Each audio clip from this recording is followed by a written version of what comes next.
Welcome back to the Mo Money Mindset. My name is Dana. I want to thank you for joining me on today's show. Please, if you're watching us on YouTube, make sure that you like, comment, and subscribe. And if you are listening to us on any of the podcast outlets, please leave us a 5-star rating and a review. You'll notice my co-host Marquette is not with me today, but he will be returning on future episodes. And aside from that, I do have a great episode lined up for you guys. So let's get ready to jump right in.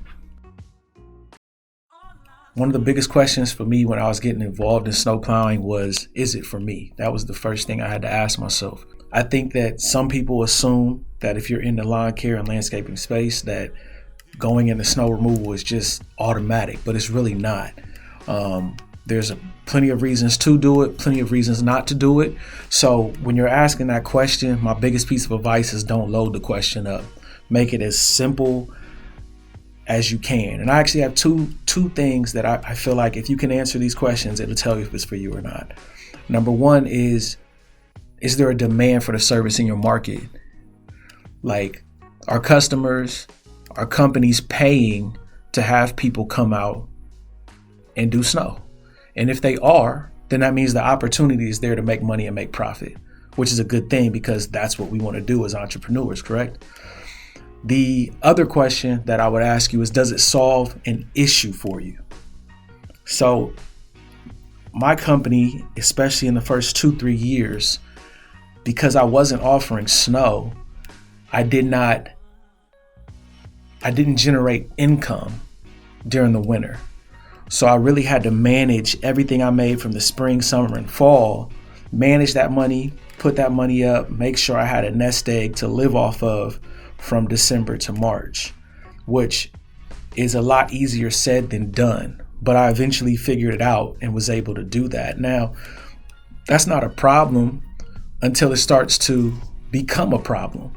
So when I started hiring guys and then I had to tell guys go find something else to do for the winter, that's a problem. That can sometimes create some tension. That can create some issues in your business.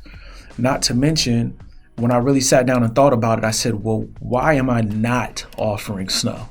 I thought I was going to be doing Christmas lights and some other stuff, and that didn't pan out. So I was like, okay, what are we really going to do here? And that's where I considered snow plowing. So if it can solve an issue of generating revenue, bringing in income, keeping your guys busy during the winter so you don't have to lay guys off temporarily until the spring rush comes back, this is a great idea and option for you as a business owner to bring that service into your service palette. All right. And if you can answer those two questions and say, yes, there is a demand.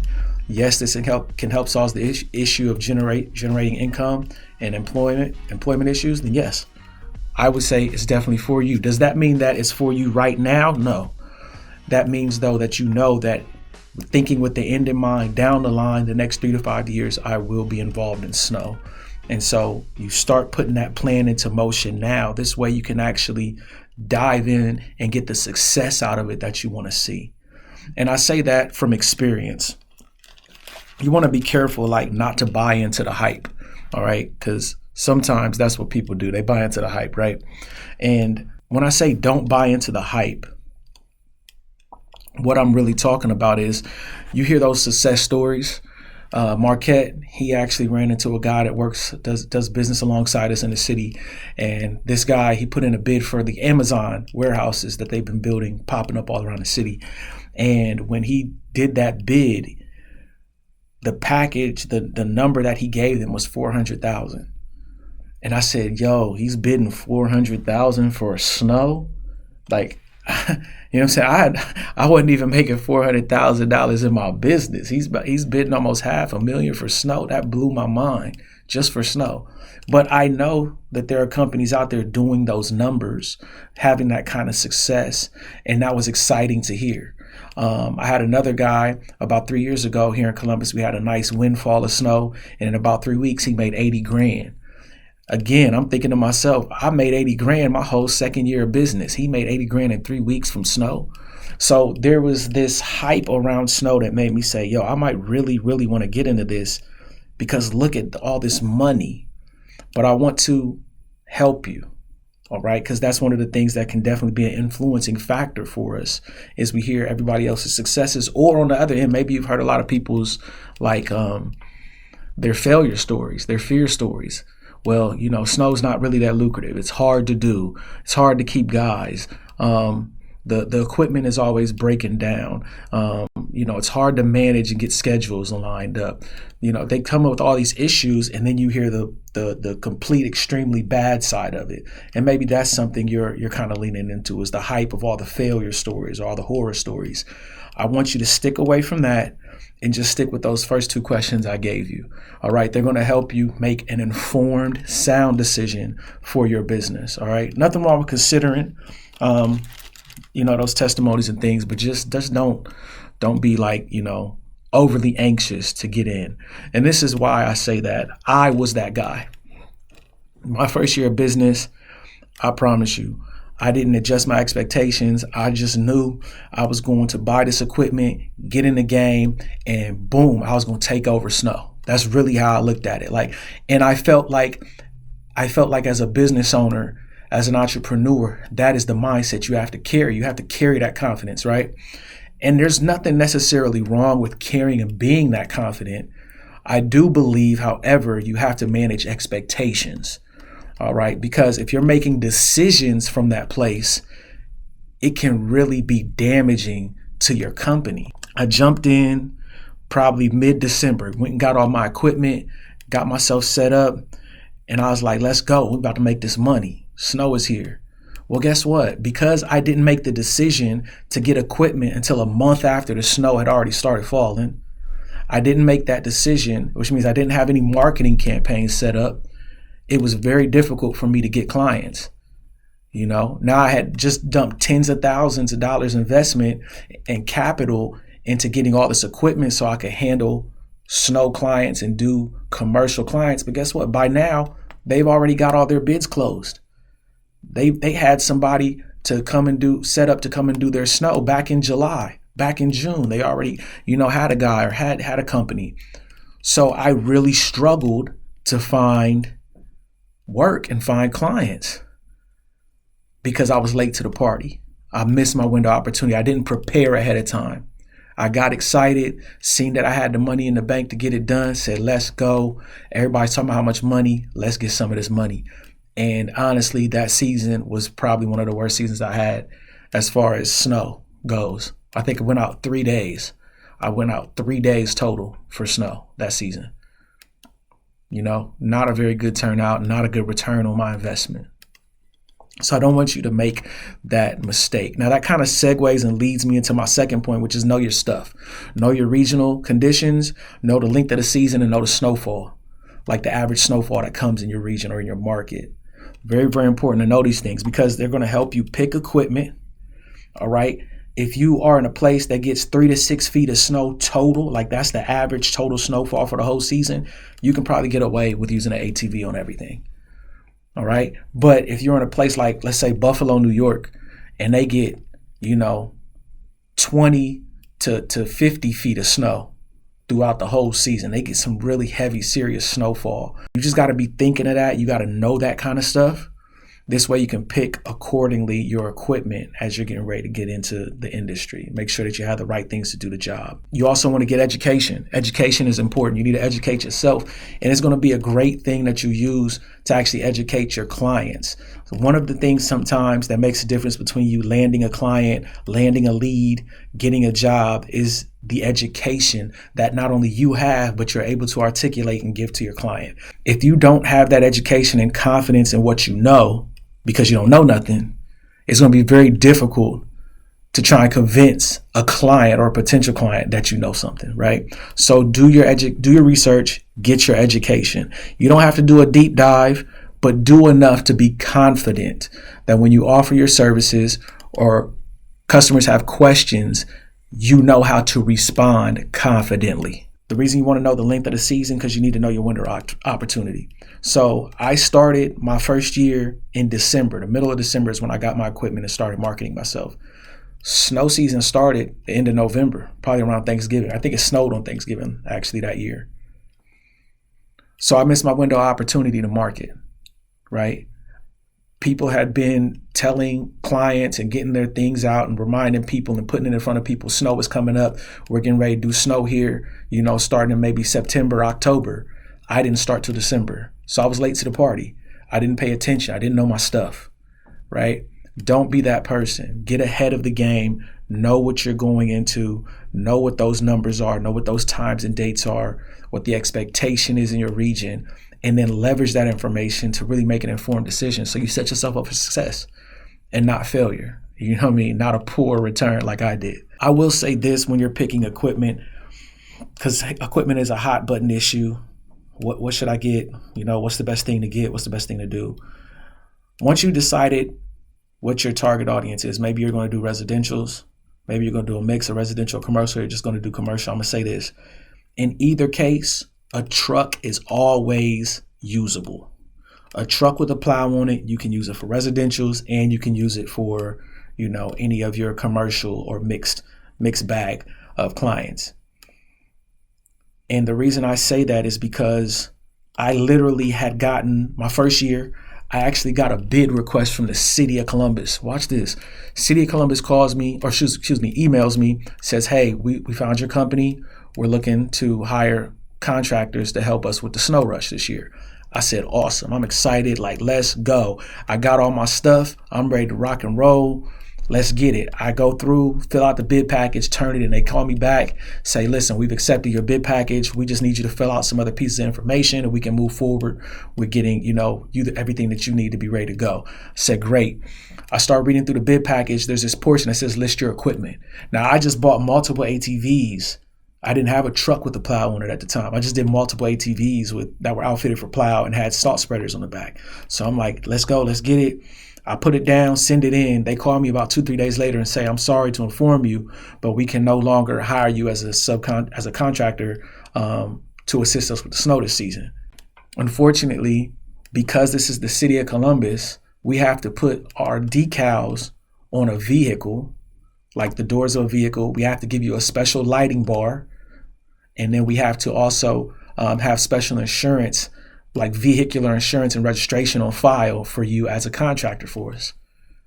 So I missed out on, I can't even remember. I would tell you guys, I don't want to make nothing up, but I want to say close to maybe a $30,000-$40,000 contract with the city because I didn't pick my equipment correctly and I wasn't prepared to be able to work for them. And I told you I ended up doing $3,000 that year when I could have had that contract in place and easily made 30 to 40 grand to go out and do snow. The other reason why I would say use a truck and go with a truck first, a truck plow first, is because the plow can be removed and the truck can keep running, right? You can still pull trailers with the truck. You can still haul with the truck. You can still use the truck as one of your vehicles that goes out and carries a crew to certain jobs to do certain job sites to get jobs done. The thing about the ATVs for me is they now were only outfitted and used for snow. I think if you saw my first video, my shop tour video, I caught a couple of them on camera. You'll notice they were parked kind of like they were parked in, you know what I'm saying? They were blocked in to where like you couldn't get them out. The reason for that is because we don't use them during the summer. I don't use them at all. So now I've bought this equipment that I thought was going to be an asset to my company, not recognizing, hey, I've got a whole 9 months that it doesn't snow. And these things, I still have to pay a note on them for 9 months, but they're not making me any money. You want to beware of falling into that trap. That is a big deal in our industry. A lot of companies make this mistake, okay? It's very common for you to go and buy like high ticket equipment and then only use it a couple times throughout the year, but you're still having to pay on it. So we see that a lot with like skid steers, bobcats, ATVs, excavators, new high-end trucks. Companies get these things thinking that them things of themselves are going to produce money and revenue and income, and that's not how it works. And so what happens is you don't have the work, you don't have the clientele that is requiring you to use those machines, and those machines become a major liability to your company. because they're just bleeding you every month on payments, and you're literally not using them to go out and do any work and think long term. All right. Me, I was thinking in the moment. I'm like, look, all right, commercials wrapped up. I got to do residentials.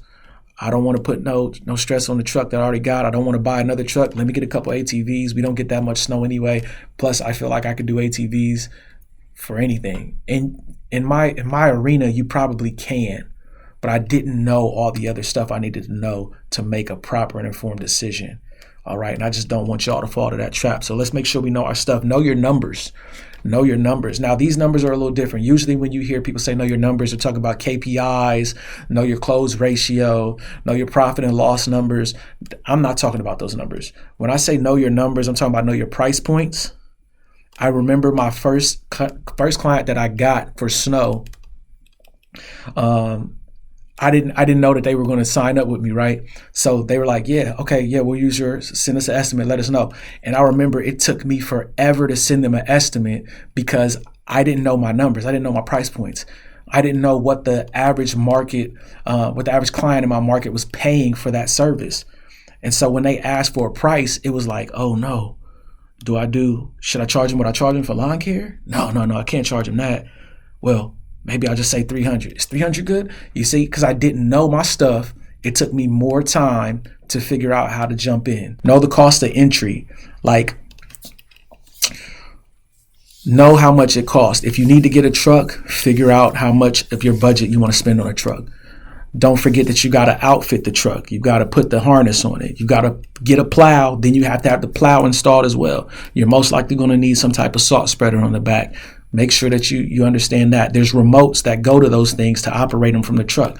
Make sure you understand the remotes. All of those are different pieces. A lot of times they don't come together. All of those are costs. And if you're not thinking about that, those costs can really come and knock you off your feet. I really suggest that if you're planning to get into this service, that you look at it like a business and not like it's just another service.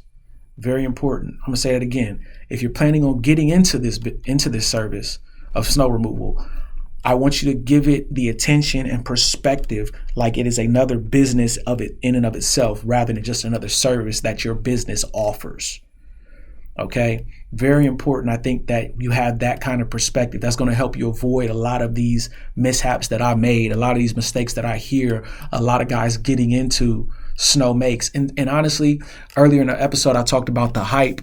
There's a lot of guys that I talk to that they have these like horror stories about snow. But if you start asking like why they feel that way, what happened, a lot of times they made these same mistakes that I'm talking about.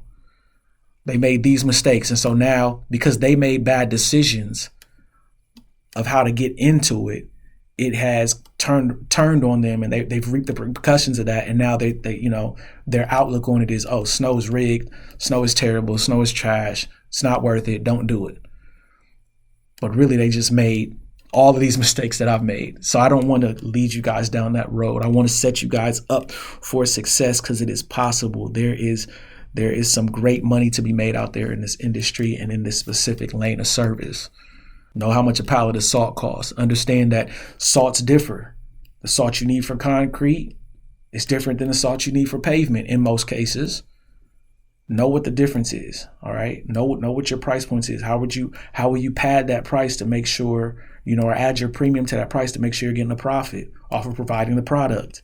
Like, think through these things. And the reason why I would say, even though you want to be fast, you want to be quick, you want to get into the industry, boom, boom, boom, like as soon as you can. The reason why I would say I want you to start, if you're starting now and you haven't done it, plan for a season or two away. And if you already have done it and you've ran into a lot of these problems, let's fix these problems and plan to have a really good and successful season, 1 or 2 seasons down the line, is because it takes time. If you take your time and do it right, think through these considerations, make better decisions, clean up the messes you've already made, then you can really lean into the market and really maximize your profitability. Don't rush into this service by any means. Like I'm telling you now, all right? There are some anomalies. There's some people who they went and bought a truck and bought a plow in November, December, and January and February. They made $300,000-$400,000. There are those stories out there. So I'm not saying it's not possible, but I want to help you manage expectations, and I really want to set you up for success. And the thing about success in a lot of cases, return on investment in a lot of cases, you're going to spend one or two things. You're either going to spend a lot of money or a lot of time. One of those two things has to happen. All right. So if you don't have the capital and you don't have the money to fund a great marketing campaign, you don't have the money to buy all your equipment up front, then what you're going to need to do is you're going to need to spend time solving the money issue, getting the money, getting the capital, getting the campaign built out, and then getting it out there. So you got to use what you got. You got to use what you got. And even if you have the money, I'm just telling you, just be responsible and understand to consider some of these things before you just dump money into snow removal. Insurance costs is another one. My first year in snow, I had no clue that there was a different insurance. I honestly thought that the insurance that I had for my lawn care, my commercial business insurance, I thought it covered me year round. And it does if I'm doing lawn care activities. I had no clue that I needed another type of insurance to do snow. And so like my first year, I had no commercial contracts, like I stated earlier, but going into my second year, I gained 13.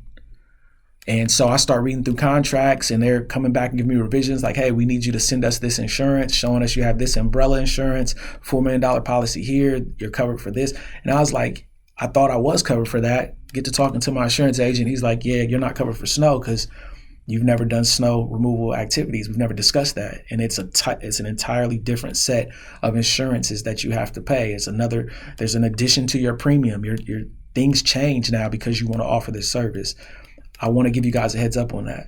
All right. Don't be caught slipping. That first year, if something would have happened, I would have had to come out of pocket because I was not covered, even though I thought that I was. The reason why I said you want to look at snow as a business and not just as another service is because it requires a different skill set.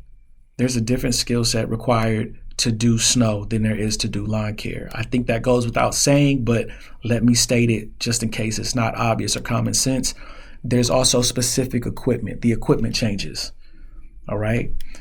And the market itself is volatile and inconsistent. And what I mean by that, you can schedule lawn care. You can schedule a landscaping job. I'll be there Tuesday, the 13th at 1 p.m. to get started. We'll be done by Thursday, all right? We need 3 days to do the job. But you can schedule all that. Your clients know that you'll be there between Monday and Tuesday, Thursday and Friday, whatever, each week to cut the grass, every other week, whatever the case is. And you know that it's going to grow back and be on time. Well, snow doesn't work that way. Snow might fall 3 feet one day, might fall 4 inches the next day. You still have a job to do. It might come at 2 a.m. It might come at 2 p.m. You have to be ready to get ahead of it and go out and do your job. So managing it and managing the activity of snow removal is a whole different beast. And you want to make sure that you have thought through those things, those challenges. So this way, when they come, you have an answer ready to go. I didn't think through that. Part 3, this is the third thing I want to touch on, the 2X rule, and we're almost out of here. 2X rule. I learned this from real estate investment. It says that because you have no experience, because you have no skill, because you have no efficiency, you need to plan on the activity or the goal to take twice as long, to be twice as hard, to cost twice as much. That's the 2X rule. Again, you have no experience, no efficiency, you have no processes set up, your training is trash, right? You've never done it before. You've got no experience. You've got no skill. When you get there, you really are learning. You're getting the reps as you're there. Because all 3 of those things are a reality, if they are a reality for you, plan on it taking twice as long, being twice as hard, costing twice as much. Now, so you have to give your team and yourself some grace when you're getting into this industry, when you're getting into this service. You got to give yourself some grace. You have to give your team some grace. This way that you can increase your productivity and decrease the stress, right? That's like a big deal. That's a big reason you want to do that. You also want to financially be prepared for that as well. So if you plan on your guys only working, 4-6 hours and then they end up working 8 to 12, you've prepared for that financially. You've factored that in somewhere. The goal is that they don't have to use that complete 12 hours, but if they did, you were prepared for it. Again, like, this is not intended to be a deep dive into how to plow snow. This is really intended to encourage all of my owners out there that are to think through the challenges that come along with adding this service. All right, I want you guys to be prepared. I want to encourage you to get into it. I believe that there's a lot of money to be made in it. I believe that it solves some issues, and that there's usually a demand in most markets for it. So lean into it. I think it's a great opportunity for you. I just want you to lean into it in a way that's going to be profitable and not lead you through all of the bumps and challenges and hills that I've had to climb and go through, for it to become profitable for me. If I would have had this type of understanding, I really could have made some different decisions and been a lot more profitable when it came to snow. Ask, is it for you? Don't load the question up. Get your education, do your research, know your stuff. Bear in mind the 2X rule. All right, it's a new service, it's a new thing you're doing. Don't plan to be as sweet and as fast as the guy that's been doing it for 10 years. Give yourself that grace, give your team that grace. Find creative ways to practice. Get your reps. So what I started doing was, before snow started falling, while we were waiting for leaves to fall, but grass was there's like a week or two where grass is over. People aren't getting grass anymore. Don't really have much landscaping stuff scheduled. Leaves haven't fallen yet. So we're not starting leaf jobs. That's a perfect opportunity for me and my guys to get out and train. And we just train on the bare parking lot. Lowering your plow, lifting it up, back dragging, how to operate all the controls. Things to be aware of, how to look at your stakes, how to set up stakes, how to observe a property. We start dealing with that stuff. Even though there's no snow on the ground, it's a creative way for my guys to get some reps in on how to do what it is I need them to do. How to operate the equipment, how to check the oil, how to fill the gas, which takes everything. We go over everything. And that's a part of my training process. That's a creative way that I don't have to say, okay, we'll train when snow gets here. Also, what I do is I practice bidding jobs that I'm not even asked for. So if I get a company, let's say I get a warehouse, they only want me to do fertilization, mulch, and mowing. They just want me for the spring and summer season. I say, great, I'll do that. I also write them up a bid and observe their property and practice pricing out their property for snow removal. That practice allows me to be more efficient and develop the skill set observing properties and pricing them correctly. Because I told you I made the mistake when my very first snow client came and asked me, what was your price? I was like, I don't know, $80. Pay me $80. When not knowing, I really could have got $125, $150 out the customer for what they wanted. So I didn't have the reps at the time. So that was one thing I started adjusting. I just found a creative way to get reps. I know they're not asking for snow. I'm going to price them for snow anyway, because it's going to make me sharper in my ability to scan and observe properties and give a fair estimate. Hey, listen, thank you so much for joining us for today's episode. I hope that you enjoyed it and that it was informative and entertaining in some aspects for you guys out there. I'm going to have to ask that you please go check us out across all podcast platforms. We do have an audio version of today's show, the audio only, available on all podcast platforms. Please leave us a 5-star rating as well as a review. And of course, connect with us in the comments below or go to our About section and you can connect with us through our handles and tags there. Outside of that, I really hope you enjoyed it. I can't say thank you enough for helping us out and just being a part of the channel content today. And we look forward to pumping out more consistent and better quality and more informative content in the future. So outside of that, enjoy the rest of your day and we'll catch you on the next one. Peace.